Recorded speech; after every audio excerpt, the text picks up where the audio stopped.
everyone, my name is Michelle and in today's lesson I will be explaining to you what exactly happens in the IELTS speaking test and the type of questions you are asked. Whether you're taking the IELTS academic exam or the IELTS general training exam, the speaking test is the exact same for both exams. The IELTS speaking test is a one-to-one conversation with you and the examiner. It is basically an interview whereby the interviewer will ask you a series of questions. The test takes 11 to 14 minutes and is recorded. There are 3 parts to the speaking test. In part 1, the examiner introduces himself or herself and checks your name. Then the examiner asks you a series of questions about yourself, your family, your work, what you study, your friends and your hobbies. The types of questions you will be asked are: where are you from? Describe yourself. Tell me about your family. Why are you studying English? Part 1 usually lasts about 4 to 5 minutes and is the easiest part of the test. In part 2 of the speaking test, the examiner will give you a written task card which will ask you to speak about a particular topic and include points that you must include in your talk. You will get 1 minute to prepare your talk before you have to speak. You will then speak for 1 to 2 minutes, and after this, your examiner will ask you 1 or 2 questions. In this task card, you are asked to talk about a subject you are studying, and underneath it are 4 points that they would like you to include in your talk on the topic. What subject are you studying? What is the subject about? How do you feel about it? And explain why you are interested in it. Part 2 of the speaking test usually takes about 3 to 4 minutes, and this includes your minute to prepare. Part 2 is harder than part 1 as it tests your ability to talk about a particular topic, develop your ideas about this topic, as well as testing your ability to use relevant grammar and vocabulary in expressing your opinion. Then you will have part 3, which is the final part of the speaking test. In part 3, the examiner will ask you questions linked to the topic you spoke about in part 2. The types of questions you may be asked based on the example task card in this lesson are: what are the pros and cons of the current education system in your country? Do you think students respect their teachers? And how would you like to change the education system? Part 3 is a two-way discussion between you and the examiner, but you are expected to do most of the speaking. My top tips for the speaking test are to give a friend a list of exam-style questions and get them to ask you questions that come up in the speaking test. Number 2, keep eye contact with the examiner. You are having a conversation with someone, so looking at them when you are speaking to them is very important. Number 3, be confident. If you think you are going to do well, then you will do well. Try not to get nervous as you only have 12 minutes to show the examiner that you are well able to speak English. Before you go in to do your speaking test, tell yourself, I can do this.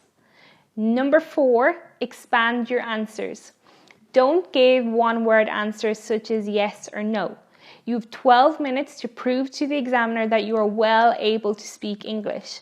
The examiner can only assess your speaking for that 12-minute period, so speak as much as you can. Number 5, instead of responding to every question with yes or no, use expressions like in my opinion or I really feel. Number 6, practice. I have attached a document called IELTS Speaking Test Questions to this lecture. Print off the questions and prepare answers to these common questions that are asked in the speaking test.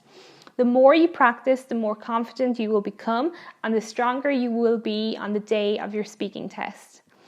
In the next lesson, I will show you a video of what happens in a real IELTS speaking test so that you can see the types of answers you would be expected to give to achieve a band score of 9. See you in the next lesson.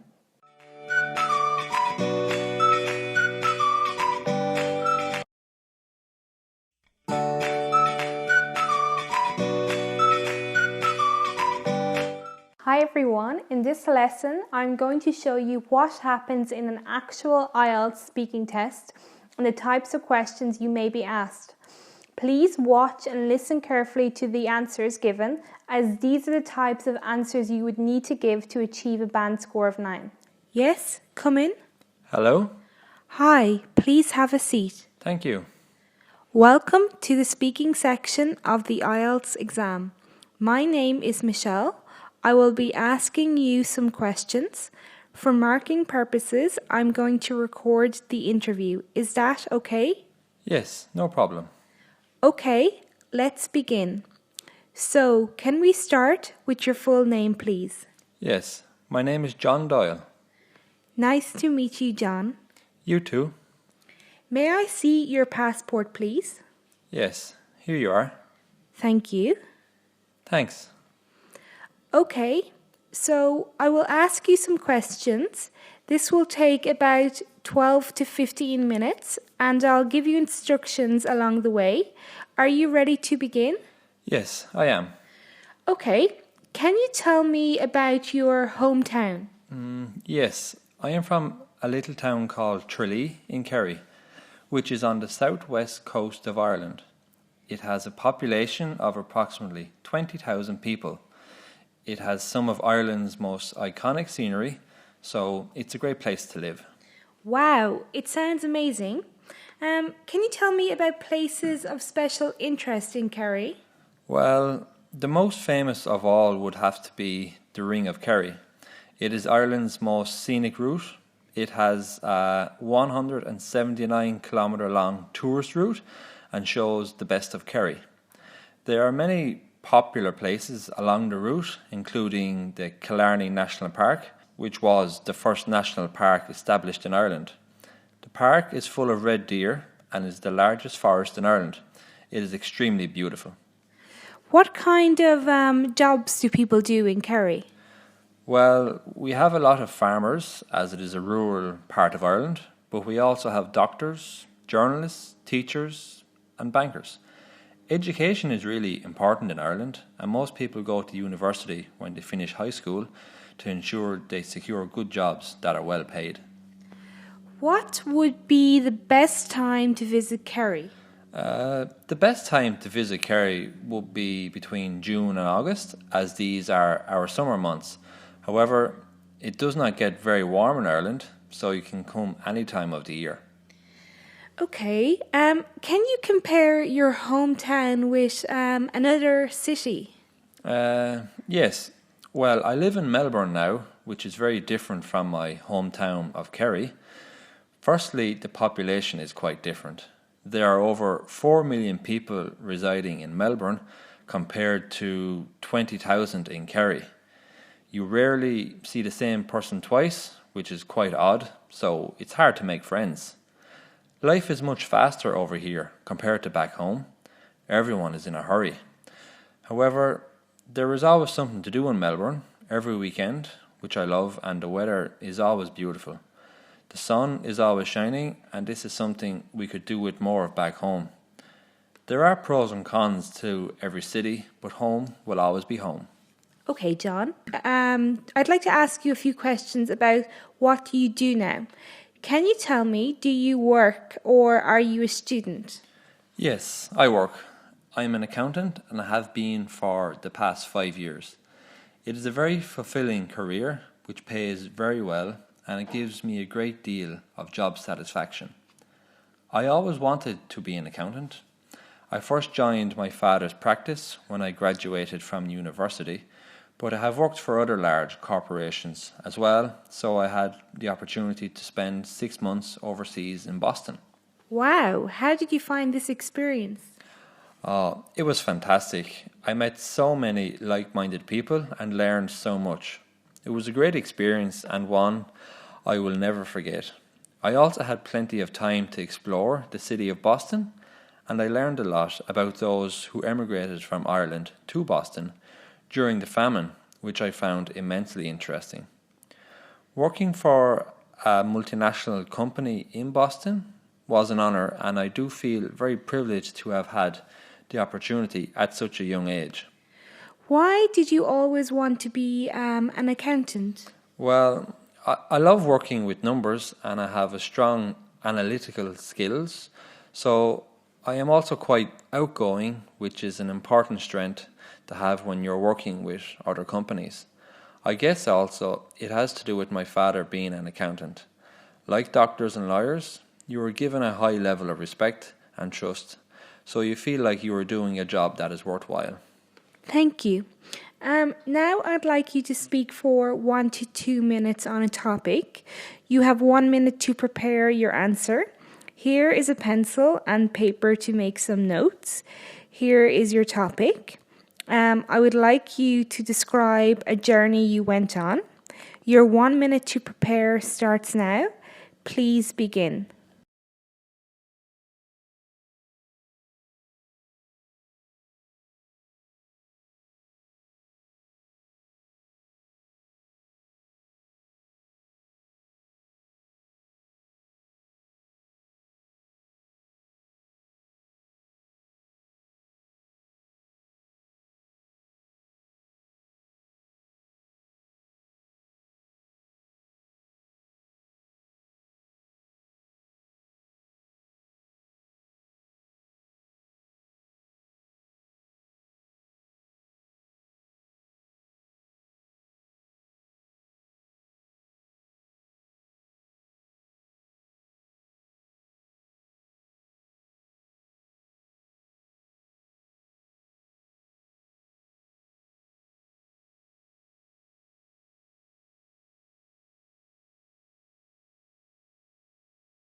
Thank you. Could you start speaking now? I will stop you after 2 minutes.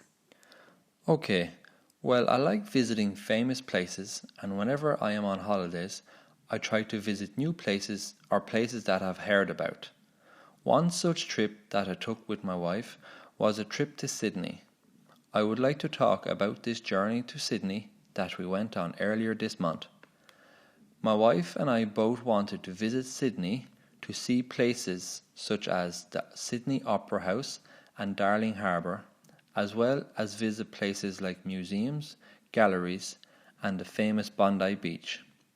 We purchased our plane tickets, booked into a hotel, packed our bags, and our trip began. We spent a great deal of time before our holiday researching all the interesting places to visit and all the sights to see in Sydney.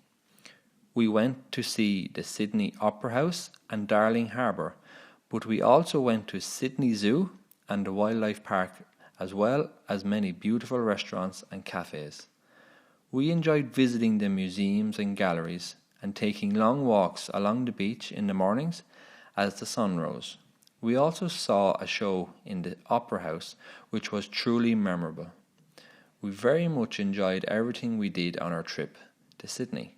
Since we had never been to Sydney, everything we saw and did seemed interesting as it was completely new to us.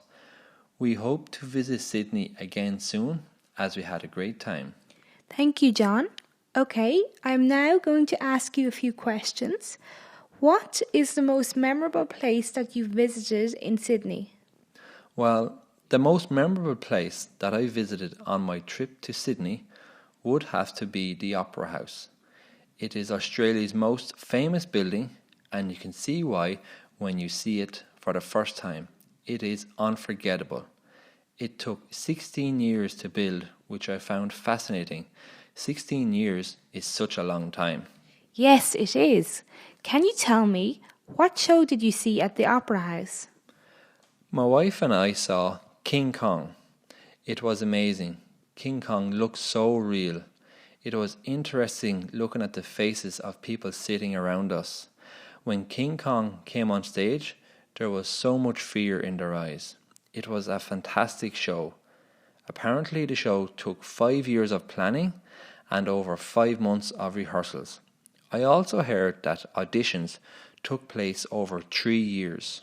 Yes, I heard it was a great production. Can you tell me about the storyline? Yes, it's about a gorilla called Kong who lives on an island in the Pacific Ocean with other oversized animals such as dinosaurs. An American film crew capture Kong and take him to New York City to be exhibited as the eighth wonder of the world. Kong escapes and climbs up the Empire State Building with an actress that was offered up to him as a sacrifice. The only reason he climbs the Empire State Building is to try and protect his beloved Anne, the actress. But he falls from the skyscraper. It is quite sad at the end. The actress really loved King Kong, as did he love her. Thank you, John. That's the end of the speaking test.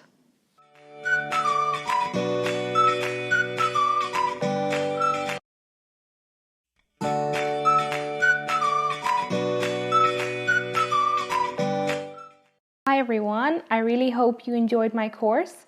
I know how important it is to do really well on the IELTS exam, so here are my final tips to getting the best band score possible. Number 1, practice. Practice is the key to success. Get yourself a set of IELTS exam papers and practice, practice, practice. I guarantee this will improve your band score for the IELTS exam. Number 2, watch your timings. When you're practicing for the IELTS exam, time yourself. You are only allowed 30 minutes for the listening exam and 60 minutes for each of the reading and writing exams.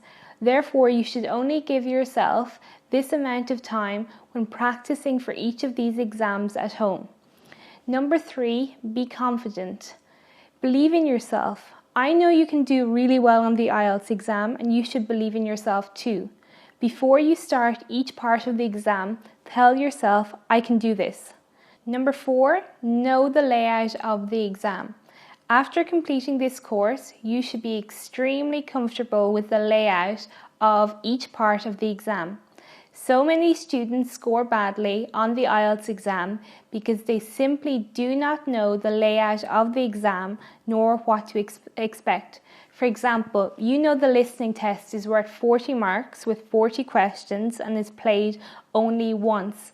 So many students expect to hear the tape at least 2 or 3 times, as this is what happens when they practice listening tests in class. However, this is not the case for the IELTS exam, and thus shows how important it is to understand the layout of the exam. Number 5, speak English. It is important to speak as much English as possible in preparing for your IELTS speaking test. Give a friend a list of exam-style questions and ask them to test you. For those of you who need extra help or would like me to personally help you prepare for your speaking test in particular, I do offer one-to-one tuition for an additional cost via Skype. My Skype name is Spreeville, Spraoiville. Feel free to reach out, and if I have any classes free, I will be more than happy to help you.